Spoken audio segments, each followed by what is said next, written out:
پاشا صاحب سب سے پہلے تو آپ کی اپلیکیشن چونکہ ایکسیپٹ ہوئی اور یہ فیصلہ اگر آتا ہے تو اس کے حوالے سے ذرا بتائیے گا. ایک تو جو بنیادی ایک سوال ہے کہ صوابدیدی اختیارات سے متعلق کمپیٹنٹ فورم کون سا ہے آپ کے خیال میں؟ دیکھیں، میں سمجھتا ہوں کہ ہماری بطور ادارہ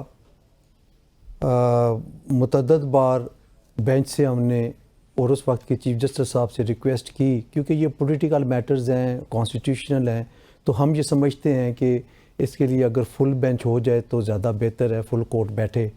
اور بارہا یہ استدعا بھی کی، اور اس کیس میں بھی ہم نے جب انہوں نے ہمیں اور سپریم کورٹ بار کو اپنی امداد کے لیے بلایا، کیونکہ یہ ہمارے ساتھ ریلیٹڈ تھا ڈائریکٹلی، جو کہ سپریم کورٹ آف پاکستان میں پریکٹس کرتے ہیں وکلاء، تو اس حوالے سے نوٹس دیا تھا پچھلے بینچ نے، جس میں انہوں نے یہ سسپینڈ کر دیا تھا. تو اس وقت ہی ہم نے یہ اپلیکیشن دے دی تھی کہ فل بینچ ہو. اگر فل بینچ نہیں بنانا تو 7 یا 8 سینئر موسٹ ججز آپ بنا لیں، کوئی ایسا میکنزم بنائیں تاکہ یہ تاثر نہ ہو کہ پک اینڈ چوز کیا گیا. اور thanks God better sense prevail کی، آج تمام ججز موجود تھے، یہ بڑی خوش آئند بات ہے.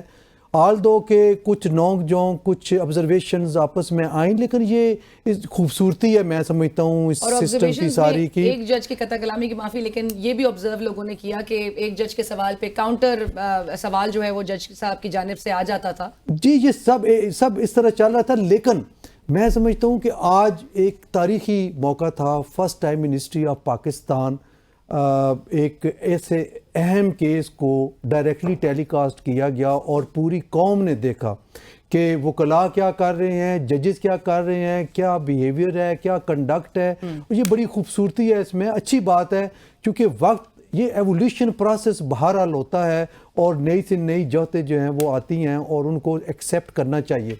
قاضی فائز صاحب پہلے بھی اوپننس کے قائل تھے. جب ان کے خلاف ریفرنس آیا تو انہوں نے یہ ڈیمانڈ کی تھی کہ اوپن کورٹ میں یہ اس کی سماعت ہونی چاہیے. سب کو پتہ ہونا چاہیے کہ میرے خلاف کیا الزامات ہیں، میری اہلیہ کے خلاف کیا الزامات ہیں، اور میں کیا ڈیفینس پیش کر رہا ہوں.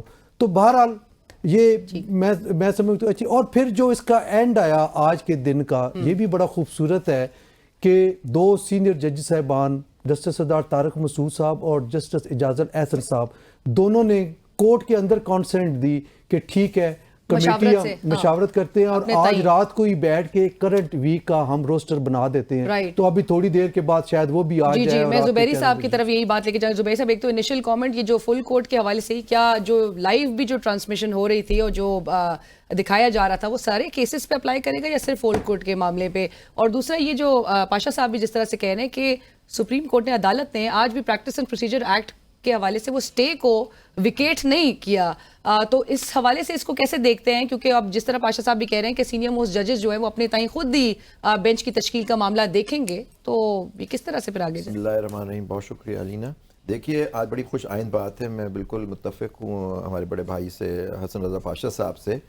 اور ہمیں کورٹ میں آ کے چیف جسٹس صاحب نے فرمایا کہ ہم نے اس پہ ایک کمیٹی بنا دی گئی ہے، وہ رولز فریم کرے گی کہ اگر لائیو ٹرانسمیشن ہوگی. تو اب یہ تو ایک پائلٹ پروجیکٹ تھا آج، اب دیکھتے ہیں اس کو کتنا اس کو انسٹیٹیوشنلائز کیا جاتا ہے. وہ کمیٹی بن جائے گی، ہو سکتا ہے وہ رولز مرتب کر دے کہ کن کن کیسوں میں لائیو ٹرانسمیشن ہوگی. تو یہ ہمیں اس کا انتظار کرنا پڑے گا. لیکن بہت اچھی بات ہے کہ ساری عوام نے دیکھا کہ کورٹ کی پروسیڈنگز کیسے ہوتی ہیں. باتیں سنتے ہیں وہ زیادہ تر جو لوگ باہر آ کے جو جرنلسٹ ہوتے ہیں وہ بتا رہے ہوتے ہیں، ان سے وہ چل رہا ہوتا ہے. تو آج لوگوں نے خود دیکھ لیا کہ کورٹ میں کیا سوالات ہوتے ہیں. دیکھیں، سوال جو کورٹ پوچھتی ہے وہ ظاہر اپنا سمجھنا چاہ رہی ہوتی ہے کہ کیا مدعا ان کے سامنے ہے، اس کو کیا کرنا چاہیے. وکیل جو ہوتا ہے اسسٹ کر رہا ہوتا ہے کورٹ کو. تو یہ اس طرح سے انہوں نے بات کی. تو اب دیکھیں فل کورٹ کی جہاں آپ نے بات کی، فل کورٹ کا دیکھیے گرانٹ ہوئی اپلیکیشن، لیکن فل کورٹ پہلے ہی انہوں نے کانسٹیٹیوٹ کر دیا تھا. اور انہوں نے کہا کیونکہ اپلیکیشنز پینڈنگ تھی جیسے پاکستان بار کاؤنسل کی تھی، تو وہ آج گرانٹ ہو گئی. اینڈ میں انہوں نے آرڈر میں لکھوایا. دیکھیے میں بالکل متفق ہوں اس بات سے کہ کانسٹیٹیوشنل ایشوز جو ہوتے ہیں اس میں آپ کو بنا دینا چاہیے فل کورٹ. اس کی وجہ یہ ہوتا ہے کیونکہ دیکھیے امپریشن یہ نہیں جانا چاہیے کہ کوئی آپ ایک پارٹی کی طرف ہو رہی ہیں. دیکھیے اگر کسی کو ان پولیٹیشینز کو جو جو ایک پارٹی جو ہار رہی ہوتی ہے ہمیشہ وہ الزام لگاتی ہے کہ جی اپنی مرضی کی بینچ بنا لی, چیف جسٹس نے اپنا ثوابدید کر دیا, فل کورٹ بتانے سب کے سامنے آ جاتا ہے, تو کوئی پھر مڑ کے یہ نہیں کہہ سکے گا کہ جی یہ فیصلہ ہمارا. دیکھیے میں نے کیس کیا تھا 21ویں ترمیم کا ملٹری کورٹس کا, اس زمانے میں جب 2 سال کے لیے بنے تھے اور پھر 2 سال کے لیے ایکسٹینڈ ہوئے تھے, اس میں بھی فل کورٹ بیٹھا تھا اور وہ اسپلٹ ڈیسیجن تھا 11-6 سے, لیکن اس کے اندر بھی سارے کورٹ پورے بیٹھ کے انہوں نے فیصلہ کیا.